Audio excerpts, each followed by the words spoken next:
वैशंपायन जी कहते हैं जन्मेजय, बलराम जी अपने अंगों में चंदन से चर्चित थे। मधु पीकर वे बड़े मनोहर लग रहे थे। उनकी शोभा बहुत बड़ी हुई थी। नेत्र कुछ लाल लाल थे तथा भुजाएं बहुत बड़ी थी। वे रेवती देवी का सहारा लेकर सुललित गति से चल रहे थे। उन्होंने श्याम मेघ के समान कांति वाले 2 नील वस्त्र धारण कर रखे थे। उनकी अंग कांति चंद्रमा की किरणों के समान गौर थी और मधुमाती आंखें अलसाई सी जान पड़ती थी। समुद्र के बीच में आकर भगवान बलराम जी संपूर्ण बिंब वाले चंद्रमा के समान शोभा पा रहे थे। उनके एकमात्र बाएं कान में निर्मल कुंडल की शोभा फैल रही थी। उन्होंने दूसरे कान में मनोहर कमल को ही कर्ण भूषण के रूप में धारण कर रखा था। उनकी प्रिया रेवती मंद मुस्कान और बांकी चितवन के साथ उनकी ओर सुखपूर्वक निहार रही थी तथा बलराम जी उनके साथ आनंद मग्न हो रहे थे। तदंतर कंस और निकुंभ के शत्रु श्री कृष्ण की आज्ञा से अप्सराओं का उदार एवं सुंदर रूप वाला समुदाय स्वर्ग के समान समृद्धशाली समुद्र में रेवती का दर्शन करने के लिए प्रसन्नता पूर्वक उनके पास आया। उन सब के अंग छड़ी के समान पतले और मनोहर थे। उन समस्त सुंदरियों ने उन रेवती देवी और बलराम जी को नमस्कार करके बाजे के लय पर नाचना आरंभ किया। दूसरी अप्सराएं उन्हें सब ओर से घेर कर उत्तम रीति से गीत गाने लगी। वे अप्सराएं बलराम और रेव तो राजकुमारी रेवती की आज्ञा से अभिनय पूर्वक ऐसा खेल खेलने लगी जो इन यादवों को प्रिय सार्थक मनोरम और अनुकूल प्रतीत हो। अपने अंगों में मंगलसूत्र श्रृंगार धारण करने वाली वे सुंदरी अप्सराएं उस देश की भाषा आकृति और वेश से युक्त हो हस्ती और हाथों पर ताल देती हुई लीला पूर्वक ललित रास नृत्य गान करने लगे। वीर उस रास में वे श्री कृष्ण और बलराम को आनंद देने वाली उनकी मंगलमय लीलाओं का संकीर्तन करते थे। कंस और प्रलंब आदि के वध का रमणीय प्रसंग, रंगशाला में चाणूर आदि का घात, जिसके कारण यशोदा ने जनार्दन का दामोदर नाम और यश फैलाया था। वह उखल बंधन की लीला, अरिष्टासुर और धैनकासुर का वध, ब्रज में निवास, पूतना का वध, यमलार्जुन भंग, भेड़िए की सृष्टि, वत्सासुर का वध, यमुना के हृदय में श्री कृष्ण द्वारा दुरात्मा नागराज कालिया का दमन, शंख निधि से युक्त उस यमुना हृदय से मधुसूदन श्री कृष्ण द्वारा कमलों और उत्पलों का उखाड़ा जाना, गौओं की रक्षा के लिए जनार्दन श्री कृष्ण द्वारा गोवर्धन धारण, सुगंध युक्त अनुलेपन, पीसने वाली कुब्जा के कुब्ज तत्व का उनके द्वारा निवारण आदि लीलाएं प्रसंग जैसे जैसे हुए थे उन सब का वे अप्सराएं गान करती थी।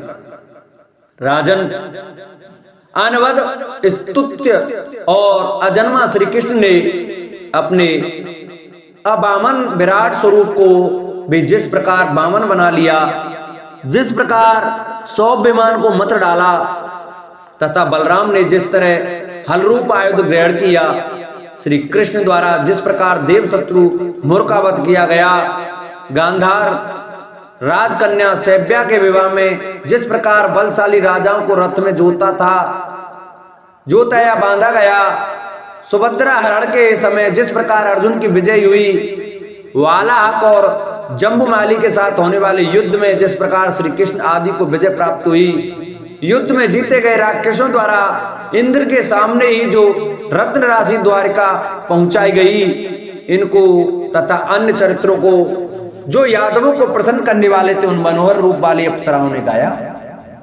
श्री कृष्ण और बलराम को हर्ष प्रदान करने वाले, जो उनकी अनेक लीलाओं से संबंध रखने वाले विचित्र गीत थे, उन सब का उन्होंने गान किया। तदंतर मधुपान से मत हुए परम शोभायमान बलराम अपनी पत्नी राजकुमारी रेवती के साथ हाथ पर ताल देते हुए मधुर स्वर में सम स्थान के प्रदर्शन पूर्वक गीत गाने लगे। उन्हें गाते देख महात्मा मधुसूदन को बड़ी प्रसन्नता हुई। फिर तो उन बुद्धिमान महात्मा श्री कृष्ण ने भी बलराम जी का अर्थ बढ़ाने के लिए सत्यभामा के साथ गान आरंभ कर दिया। नरलोक के प्रमुख वीर कुंती नंदन अर्जुन भी समुद्र यात्रा के लिए वहां आए थे। वे भी आनंद में मग्न होकर श्री कृष्ण और सुंदरांगी सुभद्रा के साथ गीत अलापने लगे। नरेश्वर फिर तो बुद्धिमान गद सारण प्रद्युम्न सांब सात्विक उदार पराक्रमी सत्यभामा कुमार भानु और अत्यंत मनोहर रूप वाले सुचारु देशण बलराम जी के पुत्र दोनों वीर कुमार निसट और उल्मुख जो अत्यंत वीर थे गाने लगे। अक्रूर यादव सेनापति अनादृष्टि संक तथा भीमकुल के अन्य प्रधान पुरुष भी वहां गान करने लगे। उदार कीर्ति वाले नरेंद्र कुमार उस समय वे यान पात्र जहाज गाते हुए प्रमुख यादव वीरों से जो जो बढ़ता गया त्यों ही त्यों श्री कृष्ण के प्रभाव से बढ़ता चला गया। वीर राजकुमार रास में संलग्न हो अत्यंत गीत गाने वाले उन देवोपम यादव वीरों के साथ सारा जगत हर्षोल्लास से भरपूर हो गया। सबके पाप शांत हो गए। तदंतर मुर और केसी के शत्रु श्री कृष्ण का प्रिय करने के लिए देवताओं के अतिथि विप्रवर नारद जी उन यादव शिरोमणियों के बीच में आकर गान करने लगे। उनके शरीर का एक देश उनके जटा कलाप से आच्छादित था। राजपुत्र वे अप्रमेय स्वरूप नारद मुनि की वहां रास नृत्य के प्रणेता संचालक या सूत्रधार हो गए। वे अपने अनुकरणशील अंगों द्वारा लीला का अनुकरण करते हुए यादव मंडली के मध्य में पहुंचकर गीत गाने लगे। वे बुद्धिमान मुनि सत्यभामा श्री कृष्ण अर्जुन सुभद्रा बलदेव तथा रेवत राजकुमारी रेवती देवी को की ओर देख देख कर हंस रहे थे। प्रयासशील बुद्धिमान नारद जी किसी की चेष्टाओं का, किसी की हंसी का और किसी की लीलाओं का अनुकरण करके तथा अन्य प्रकार के दूसरे दूसरे उपायों द्वारा उन धैर्यशालिनी देवियों को भी हंसा देते थे। जब कोई कुछ मंद स्वर में बहुत थोड़ा और धीरे धीरे बोलता तो ऐश्वर्यशाली नारद जी उसके उत्तर में बहुत ही ऊंचे स्वर में सिंहनाद सा करते हुए जोर जोर से बोलने लगते थे और हास्य के अवसर पर हंसते हंसते हर्षातिरेक से अट्टहास करने लगते थे। यह सब कुछ वे श्री कृष्ण के मनोरंजन के लिए करते थे। नरदेव कुमार श्री कृष्ण की आज्ञा से वहां बैठी हुई युवतियों ने जगत के प्रधान प्रधान रत्न सुंदर वस्त्र जो मुनि के अनुरूप थे उन्हें अधिक मात्रा में दिए। श्री कृष्ण के संकेत तथा समय की आवश्यकता को समझने वाली उन रानियों ने उस समय स्वर्गीय पुष्पहार संतान पारिजात पुष्पों की लड़ियां अतिमुक्तक तथा सभी ऋतुओं में खिलने वाले फूल उन्हें अर्पित किए। रास के अंत में अप्रमेय स्वरूप भगवान श्री कृष्ण नारद मुनि का हाथ पकड़कर तथा सत्यभामा और अर्जुन को भी साथ में लेकर समुद्र के जल में कूद पड़े। तदंतर अप्रमेय पराक्रमी तथा प्रचुर शोभा से संपन्न श्री कृष्ण ने किंचित मुस्कुराकर सात्विक से कहा, तुम सब लोग दो भागों में बंटकर अपने अपनी स्त्रियों के साथ ही इस क्रीड़ा जल में कूद पड़ो। मेरे सारे पुत्र और आधे यदुवंशी इन सबको मिलाकर जो आधे द्वारकावासियों का दल होगा उसके नेता रेवती सहित बलभद्र जी हों और आधे भीमवंशियों के साथ बलराम जी के सभी पुत्री मेरे पक्ष में रहेंगे। इस प्रकार समुद्र के जल में दो दलों में बंटकर हम लोग क्रीड़ा करेंगे। तदंतर श्री कृष्ण ने पूर्ण विस्वत होकर वहां हाथ जोड़कर मुस्कुराते हुए समुद्र को आज्ञा दी, तुम अपने जल को सुगंधित और शुद्ध एवं स्वादिष्ट बना लो तथा ग्रहों से रहित हो जाओ। तुम्हारी तटभूमि रत्नों से विभूषित दिखाई दे, पैरों के लिए सुखदायिनी हो तथा लोगों के लिए जो मनोअनुकूल वस्तुएं हों वे सब उन्हें अर्पण करो। मेरे प्रभाव से तुम्हें सबकी अभिष्ट वस्तुओं का ज्ञान हो जाएगा। यद्यपि तुम्हारा जल अपेय है तो भी यह प्रिय एवं पीने योग्य हो जाएगा। तुम सब लोगों के मनोअनुकूल हो जाओगे। तुम्हारे भीतर जो मत्स्य हैं वे बेदुर्य और मोती मणि और स्वर्ण से चित्रित तथा सौम्य रूप वाले हो जाएंगे। तुम लाल रंग के कमल और उत्पल धारण करो जो उत्तम गंध सुखद स्पर्श तथा रुधिर रस को प्रकट करने में समर्थ हो। वे भ्रमरों से सेवित तथा देखने में मनोहर हो। तुम अपने जल के ऊपर मेरे माधविक सुरा और आशम नाम मधु से भरे हुए कलश स्थापित करो। साथ ही इनके पीने के लिए सोने के पान पात्र दो जिनमें ये यादव मधुपान कर सकें। जल निधि तुम निश्चय ही ऐसे बन जाओ जिससे तुम्हारा शीतल जल फूलों की राशि से बासित हो जाए। इसके लिए सतत सावधान रहो और ऐसा प्रयत्न करो जिससे स्त्री पुरुषों सहित यादवों के प्रति कोई विपरीत बर्ताव न हो जाए। समुद्र में ऐसा कहकर भगवान श्री कृष्ण अर्जुन के साथ क्रीड़ा करने लगे। नरेश्वर श्री कृष्ण के मुख्य संकेतों को समझने वाली सत्यभामा ने पहले देवर्षि नारद पर जल उछालकर उन्हें भिगो दिया। तदंतर मद के आवेश से रहित मनोहर शरीर वाले बलराम जी अपने हाथ से मनोहारिणी राजकुमारी रेवती का हाथ पकड़कर इच्छानुसार गीत गाते हुए लीला पूर्वक जल में कूद पड़े। बलराम जी के कूदने के पश्चात श्री कृष्ण के पुत्र तथा भीम वंशियों के प्रधान व्यक्ति नाना प्रकार के रंग वाले वस्त्र और आभूषण धारण किए हर्ष में भरकर समुद्र में कूद पड़े। उस समय वे जल क्रीड़ा में अविरत थे और उनकी आंखें मद से मतवाली हो रही थी। शेष यादव तथा निसट और उल्मुख आदि बलराम पुत्र क्रीड़ा में अविरत होकर श्री कृष्ण के निकट गए। वे विचित्र वस्त्राभूषणों से विभूषित और मदमत्त थे तथा उनके कंठ दे संतान पुष्पों की मालाओं से अलंकृत थे। वे सब के सब बल पराक्रम से संपन्न तथा मनोहर वेश भूषा से युक्त थे। उनके अंगों में चंदन का लेप लगाता वे हाथों में जलपात्र लिए हुए थे और उस वेश के अनुरूप स्वर संपन्न मनोहर गीत गा रहे थे। तत्पश्चात श्री कृष्ण की आज्ञा से स्वर्गवासिनी अप्सराओं के साथ सैकड़ों वेश बंधुओं ने जिन्हें वाद्य घोष बहुत प्रिय था नाना स्वरों में जल तरंग आदि बाजे बजाने आरंभ किए। अप्सराएं नित्य युक्ति एकमात्र काम में ही मन को लगाने वाली तथा आकाश गंगा के जल से बाजा बजाने की कला का ज्ञान रखने वाली थी। उन्होंने जल दर्दुर बजाए और हर्ष में भरकर उस वाद्य के अनुरूप गीत भी गाए। स्वर्गीय अप्सराओं के नेत्र कमल कलकाओं के समान विशाल थे। वे कमलों के ही मुकुटों से विभूषित थी तथा सूर्य की किरणों द्वारा खिले हुए कमलों की शोभा को चुराई लेती थी। उन सब के मुख देवताओं के समान मनोहर थे। राजन संपूर्ण चंद्रमंडल के समान मनोहर नारियों के सैकड़ों मुख चंद्रों से अलंकृत हुआ जल उस आकाश के समान शोभा पा रहा था जो अकस्मात या देव के विधान के अनुसार सहस्त्रों चंद्रमाओं से व्याप्त हो गया हो। नरेश्वर विद्युत के समान कांति मती स्त्रियों की प्रभा से अत्यंत मनोहर दिखाई देने वाला वह समुद्र रूपी मेघ उसी तरह सुशोभित हो रहा था जैसे जल का स्वामी मेघ आकाश में बिजलियों से संयुक्त होकर अत्यंत उवादसित हो उठता है। सुंदर एवं मनोहर वेशभूषा धारण किए भगवान श्री कृष्ण और नारद अपने दल के लोगों के साथ स्थित हो सुंदर वेशभूषा वाले बलराम तथा उनके पक्ष के लोगों पर पानी उछालने लगे और बलराम के पक्ष के लोग भी श्री कृष्ण के पक्ष वालों को जल से भिगोने लगे। उस समय जिनका सारा शरीर हर्षोल्लास से भरपूर हो रहा था वे मधुपान से मत और राग से उद्धत हुए। बलराम और श्री कृष्ण की पत्नियां अपने हाथों तथा जल यंत्रों पिचकारियों से दूसरों को भिगोने लगे। वे भीमवंशी यादव अपने हृदय में मान मदन और मद को धारण किए कुछ कुछ लाल नेत्रों से युक्त हो पानी उछालने में लगे थे और स्त्रियों के समक्ष पुरुषार्थ दिखा रहे थे। वे बहुत देर तक उस जल क्रीड़ा में विरत नहीं हुए।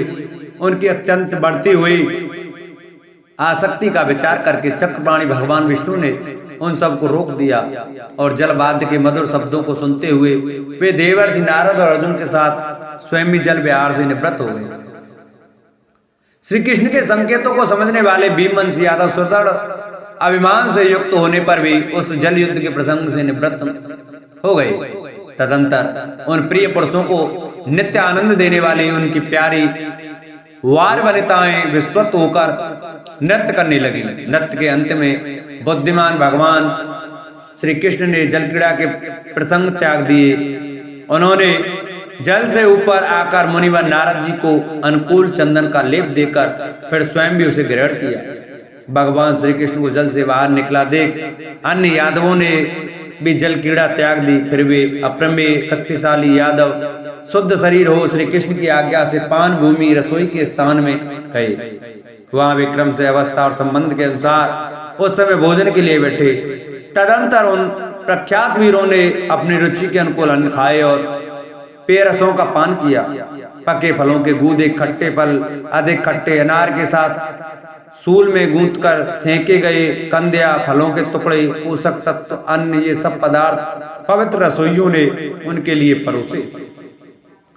सूल में गूंथ कर पकाए गए भैंसा कंद तथा अन्यान्य कंदिया, मूल फल, नारियल, तपे हुए घी में तले गए अन्यान्य खाद्य पदार्थ, अमल वेत, काला नमक और चूक के मेल से बने हुए लेहा पदार्थ, चटनी से सब वस्तुएं पाकशाला दक्ष के कहने से रसोइयों ने इन यादवों के लिए प्रस्तुत की। पाकशाला दक्ष के बताए अनुसार विधिवत तैयार किए गए मृग नामक कंद विशेष के मोटे मोटे गूदे आम की खटाई डालकर बनाए गए नाना प्रकार के विशुद्ध व्यंजन भी इनके लिए परोसे गए। दूसरे रसोइयों ने पास रखे हुए पोषक शाकों के टुकड़े करके उन्हें घी में तल दिए और उनके नमक तथा मिर्च के चूर्ण मिलाकर खाने वालों को परोस दिए। मूली, अनार, बिजौर, नींबू, तुलसी, हींग और भूतृण नामक शाक विशेष के साथ सुंदर मुख वाले पान पात्र लेकर उन अप्रमेय शक्तिशाली यादवों ने बड़े हर्ष के साथ पेय रस का पान किया। कटवांग, अतार्थ, कटुक, परवल, सूलर, हींग तथा नमक खटाई मिलाकर घी और तेल में सेके गए लकुचिया, वड़हर के साथ मेरे माधविक, सुरासव नामक मधु का उन यादवों ने अपनी प्रियतमाओं से घिरे हुए रहकर पान किया।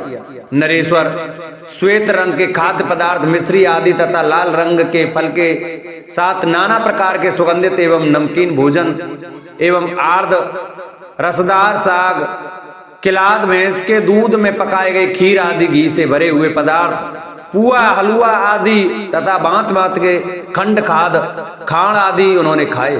राजन, उद्धव भोज आदि श्रेष्ठ यादव वीरों ने जो मादक रसों का पान नहीं करते थे, बड़े हर्ष के साथ नाना प्रकार के साग, दाल, पेय पदार्थ तथा दही दूध आदि के साथ उत्तम अन्न का भोजन किया। उन्होंने प्यालों में अनेक प्रकार के सुगंधित आरनाल, कांजी रस का पान किया, चीनी मिलाए हुए गरम गरम दूध पिया और भांति भांति के फल भी खाए। खा पी कर तृप्त होने के पश्चात वे मुख्य यादव वीर पुनः स्त्रियों को साथ लेकर बड़े हर्ष के साथ रमणीय एवं मनोहर गीत गाने लगे। उनकी प्रेयसी कामिनियां अपने हाव भाव द्वारा उन गीतों के अर्थ का अभिनय करती जाती हैं। तदंतर हर्ष में भरे हुए भगवान उपेंद्र ने उस रात में बहुसंख्यक मुनियों द्वारा संपन्न होने वाले उस छालिक्य गान के लिए आज्ञा दी, जिसे गंधर्व कहते हैं। उस समय नारद जी ने अपनी वीणा सवाली, जो 6 ग्रामों पर आधारित राग आदि के द्वारा चित्त को एकाग्र कर देने वाली थी। नरदेव साक्षात श्री कृष्ण ने बंसी बजाकर हल्लीसक रास नामक नृत्य का आयोजन किया। कुंती पुत्र अर्जुन ने मृदंग वाद्य ग्रहण किया। अन्य वाद्यों को श्रेष्ठ अप्सराओं ने ग्रहण किया तथा उनके वादन का कला में प्रख्यात थी। आश्रित प्रथम आसार नृत्य की प्रवेश के बाद अभिनय के अर्थ तत्व का ज्ञान रखने वाली रंभा नामक अप्सरा उठी, जो अपनी अभिनय कला के लिए विख्यात थी। उसकी अंगयष्टि बड़ी सुंदर थी। उसके द्वारा अभिनय किए जाने पर बलराम और श्री कृष्ण को बड़ा संतोष हुआ। राजन तदंतर मनोहर एवं विशाल नेत्रों वाली उर्वशी, हेमा, मृषकेशी, तिलोत्तमा और मेनका ये तथा और भी बहुत सी अप्सराएं श्री कृष्ण का प्रिय करने के लिए मन के अनुकूल प्रिय कामनाओं को प्रस्तुत करती हुई गान और अभिनय करने लगी। नरेंद्र कुमार वे रंभा आदि अप्सराएं मन ही मन वसुदेव नंदन भगवान श्री कृष्ण में अनुरक्त थी। उन्होंने अपने गीत, नृत्य एवं उदार अभिनयों द्वारा सबको संतोष प्रदान करके प्रसन्न कर लिया। नरेश्वर उस समय श्री कृष्ण की इच्छा से जल क्रीड़ा में आई हुई उन श्रेष्ठ अप्सराओं ने उनकी ओर से पान के बीड़े प्राप्त किए, जो उनके लिए सम्मान स्वरूप थे। नरदेव श्री कृष्ण की इच्छा से मनुष्यों पर अनुग्रह करने के लिए स्वर्ग से वे छालिक्य गांधर्व दिव्य संगीत एवं नृत्य विशेष भूतल पर लाया गया था। साथ ही उत्तम गंधों से युक्त देव योग्य फल भी यहाँ लाए गए थे। वीर यादवों ने इन सब का रसास्वादन किया। वह रमणीय चालुक्य गांधर्व भगवान श्री कृष्ण के ही प्रभाव से इस पृथ्वी पर प्रद्युम्न आदि में प्रतिष्ठित हुआ। उदार बुद्धि रुक्मणी कुमार प्रद्युम्न ने उन गांधर्व कला को प्रयोग में लाकर दिखाया भी था। उन्होंने भी तांबूल का प्रयोग किया। इंद्रतुल पराक्रमी 5 वीरों श्री कृष्ण, बलराम, प्रद्युम्न, अनिरुद्ध और शांब ने यहाँ चालुक्य गांधर्व का आयोजन किया था, जो मनुष्यों को सदा ही अभिष्ट है, शुभ कारक, बुद्धि देने वाला, प्रशस्त, मंगलकारी, यशोवर्धक, पुण्यदायक, पुष्टि और अभ्युदय को देने वाला है। उदार कीर्ति वाले भगवान नारायण को वह परम प्रिय है। उसकी चर्चा करने मात्र से वह विजय की प्राप्ति और धर्म का लाभ करता है, दुष्पन्न का नाश और पाप का निवारण कर देता है। किसी समय देवलोक में गए हुए उदार कीर्ति राजा रेवत ने चालुक्य गंधर्व को इतनी तन्मयता के साथ सुना था कि उन्हें 4000 युगों का समय भी एक दिन के समान ही प्रतीत हुआ। राजन, उसी चालुक्य गांधर्व से कुमार जाति तथा अन्य गांधर्व जाति की प्रवृत्ति हुई है। ठीक उसी तरह जैसे एक दीपक से सैकड़ों दीपक जल जाते हैं। नरेश्वर, प्रद्युम्न आदि मुख्य यादवों के साथ भगवान श्री कृष्ण और नारद जी की चालुक्य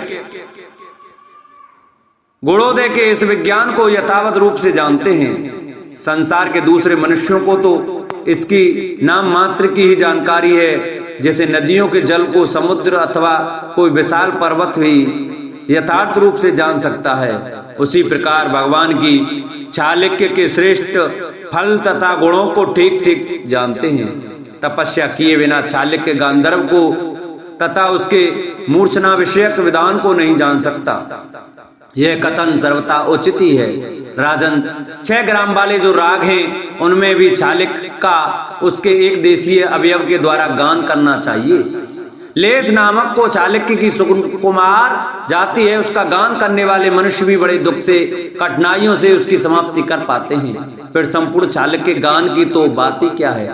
नरदेव, जो देवता, गंधर्व और महर्षियों के समुदाय में वे ही चालुक्य गांधर्व के गुणों के प्रकट करने की कला में पारंगत होते हैं, इस बात को तुम अपनी बुद्धि द्वारा अच्छी तरह जान लो। ऐसा समझकर ही भगवान मधुसूदन ने संपूर्ण जगत पर अनुग्रह करने की इच्छा से मुख्य यादव को चालुक्य गांधर्व का ज्ञान प्रदान किया था। वह देवताओं द्वारा गाए जाने योग्य चालुक्य इस प्रकार मनुष्यलोक में प्रतिष्ठित हुआ है। बालक, युवक और वृद्ध यदुवंशी जन्मोत्सव में उस उक्त गांधर्व द्वारा क्रीड़ा या मनोरंजन करते थे। पहले बालक उस कला को प्रसन्नता पूर्वक ग्रहण करने लगे, तत्पश्चात वृद्ध लोग भी उसके प्रति आदर का भाव दिखाने लगे। फिर तो सब लोग सदा सभी स्थानों में उसकी भूरी प्रशंसा करने लगे। धर्म के विधान को जानने वाले अत्यंत वीर यादव अपने पुरातन वंश धर्म का स्मरण करते हुए मर्तलोक में मनुष्यों को जो सदा सम्मान देते थे, वह सब बात का सूचक है कि प्रेम ही प्रधान एवं महत्व की वस्तु है। अवस्था का महत्व नहीं है। स्वार्थ का मूल आधार है प्रेम। अतः वे दर्शा, विष्णु और अंधक वंशी यादव पुत्रों के साथ भी मित्रवत बर्ताव करते थे। उस उत्सव के बाद भगवान के विनाशन श्री कृष्ण ने उन सबको विदा कर दिया। तत्पश्चात वे अप्सराएं भी मधु और कंस के शत्रु आनंद मूर्ति श्री कृष्ण को प्रणाम करके स्वयं भी अत्यंत हर्ष में मग्न हो स्वर्गलोक को चली गईं। उस समय देवताओं के समुदाय में हर्ष आ गया। इस प्रकार से हरवंश महापुराण के अंतर्गत विष्णु पर्व में भानुमति हरण के प्रसंग में चालुक्य क्रीड़ा का वर्णन विषयक 42वां अध्याय पूरा हुआ। बोलो विष्णु भगवान की जय। जिन भक्तों को हमारी ये हरवंश महापुराण की कथा अच्छी लगी हो, वो हमारी वीडियो को ज्यादा से ज्यादा शेयर कर चैनल को सब्सक्राइब करें, बगल में बेल आइकन घंटी का बटन अवश्य दबाएं और वीडियो को लाइक करें और कमेंट में ओम नमो भगवते वासुदेवाय राधे राधे अवश्य लिखें।